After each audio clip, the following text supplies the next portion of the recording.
इंद्रायणीचं पसायदान. 15 August. स्वतंत्र प्रसन्नतेनं उगवलेली पहाट. लेखक डॉक्टर संतोष मोतीराम मुळावकर. अभिवाचक प्रज्ञा शिंदे. इतिहास इतिहासच जगत असतो. येऊन गेलेला, आलेला आणि येणारा प्रत्येक क्षण इतिहासातच असतो. इतिहास हसऱ्या दुखऱ्या ऐतिहासिक क्षणांचं गोंधळ अविरत करून घेत असतो. हसऱ्या गोंधळानं सुखावत असतो, दुखऱ्या गोंधळानं दुखावत असतो. शेवटी तोही माणूसच असतो. उत्कट आनंदाच्या उदात्त ऐतिहासिक क्षणांसाठी इतिहास नेहमीच आसुसलेला असतो. इतिहासाचं हे आसुसलेपणही ऐतिहासिकच असतं. दिनांक 15 ऑगस्ट 1947 या दिवसासाठी इतिहास असाच आसुसलेला असतो. याच दिवसाची उत्कट आतुरतेनं वाट पाहत होता. या दिवसाचं गोंधळ स्वतःच्या आत्म्यावर, मनावर, हृदयावर, मेंदूवर करून घेण्यासाठी इतिहासानं आपली सगळी सुवर्णाक्षरं आणली होती आणि ते सुवर्णाक्षरांचं उदात्त गोंधन घडलं.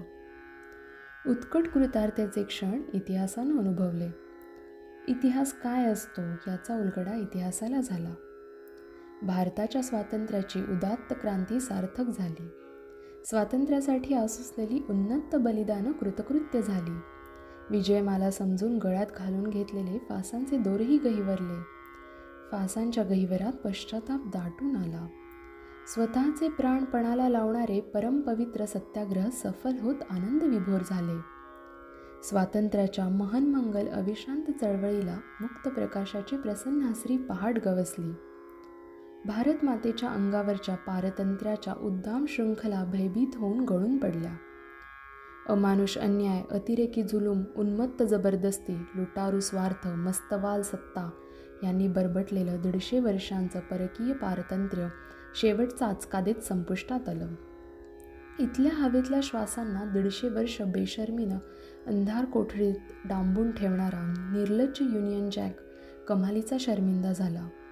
इतरांच्या स्वतंत्र वृत्तीचे घोट घेऊन पारतंत्र्याचं, साम्राज्यशाहीचं निशाण होऊन सगळी हयात घालवलेल्या युनियन जॅकला आपल्या स्वातंत्र्याचा ध्वज होऊन त्याच्या राष्ट्रापुरतं मुक्त प्रसन्नतेनं फडकताच आलं नव्हतं. त्याच्या वाट्याला मानखंडनाच अधिक आली.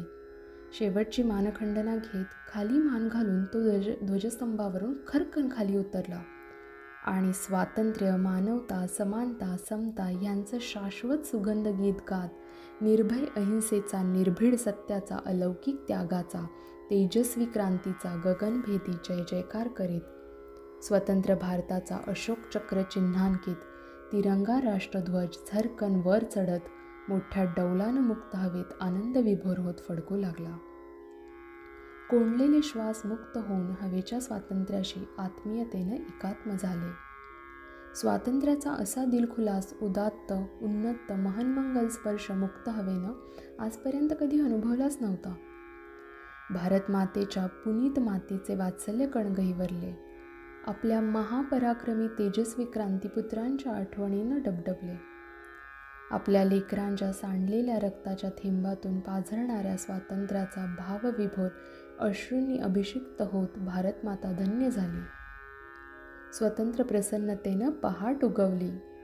पहाटेचे ऊन कोवळी, रेशीम, हळद, केसरी ही पांढऱ्या आणि हिरव्या रंगात भिजताना गहिवरली आणि निळ्या चक्रासोबत सगळ्यांच्या प्रगतीसाठी समतेनं प्रगतिमान होऊ लागली.